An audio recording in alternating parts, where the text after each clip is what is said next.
Bom, eu vou tentar explicar aqui sobre a lista duplamente encadeada. Eu vou explicar o método inserir dentro de um código já pronto. Vou começar aqui mostrando no Krita, que eu preparei aqui, mostrando como funciona a lista duplamente encadeada. Então, primeiro a gente vai ter os nós. Os nós eles vão ter um valor.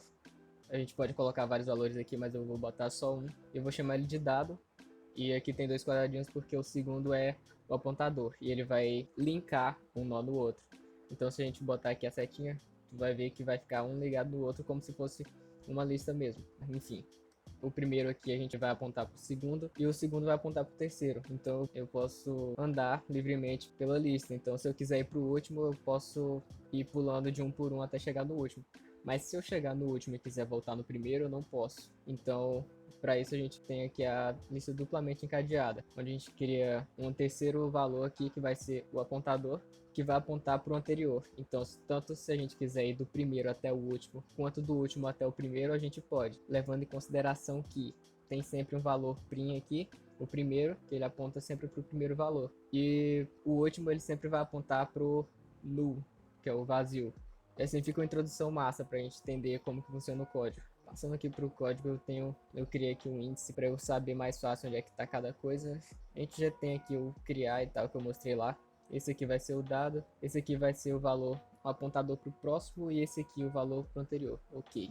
Dentro do inserir a gente tem o prim, que vai ser a base, onde eu expliquei lá que o prim vai sempre apontar para o primeiro nó. Então a gente precisa dele para identificar onde é que vai começar a estrutura. E vai ter o int v, que vai ser o valor que eu vou colocar dentro dele. Nessa linha 48 ele está alocando um novo espaço para o nó. É mesmo que criar um nó a mais aqui, como se tivesse esses três e eu estivesse criando mais um aqui na frente. E aí eu vou dar o valor do v que eu criei aqui em cima, que eu recebi, e vou botar dentro do dado nesse novo nó. Então é como se esse aqui fosse o novo, eu estivesse colocando o V aqui dentro, no meio, certo? E esse anterior aqui, como eu estou criando um novo nó aqui, ele não vai ser linkado direto para o anterior. Eu vou criar ele vazio mesmo, colocar o valor aqui dentro e deixar tanto o ponteiro anterior quanto do próximo vazio para eu adicionar depois. Ok, então aqui eu verifico. Se o print tiver apontado para o null, ou seja, se esse aqui tiver apontado para o null, ou seja, não tiver essa lista inteira,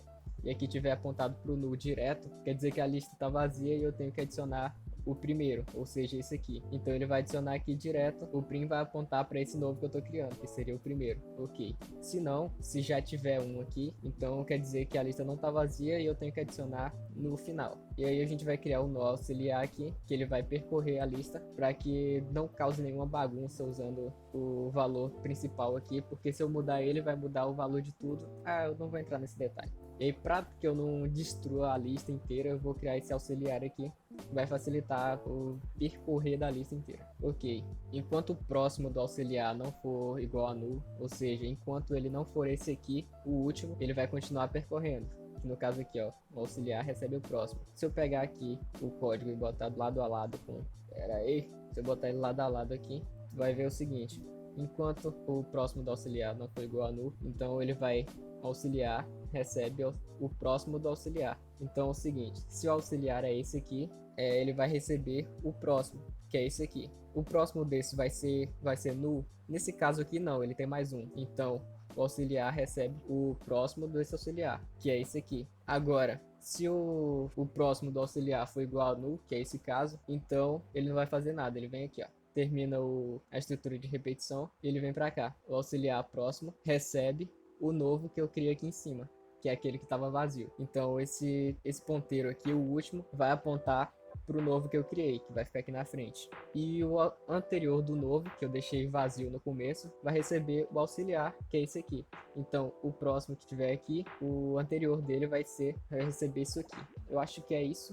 Se a gente for testar aqui, pegar o código do GitHub aqui, que eu botei lá, estrutura de dados.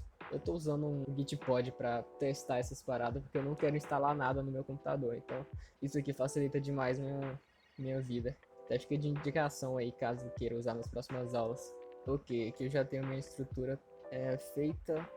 Vou aqui no lista duplamente encadeada. Ok, aqui tem um índice, mas eu não vou precisar dele, porque aqui tem a função do próprio índice. E aí ele tem aqui, ó, inserir. Ok, vamos testar esse treco aqui. GCC, ele já vem com o GCC instalado. Ok, GCC código, ponto C, menos O, vou colocar LDE aqui, ponto barra LDE. Ok, vou pedir para ele imprimir aqui, só para eu ter certeza, ele vai estar vazio, vai imprimir o vazio. Ok, vou inserir os números aqui. Entre com o valor a ser inserido, vou colocar numa ordem aleatória. Vou pedir para imprimir de novo. Aí, ele vai sempre inserir no final. É isso. Tamo junto.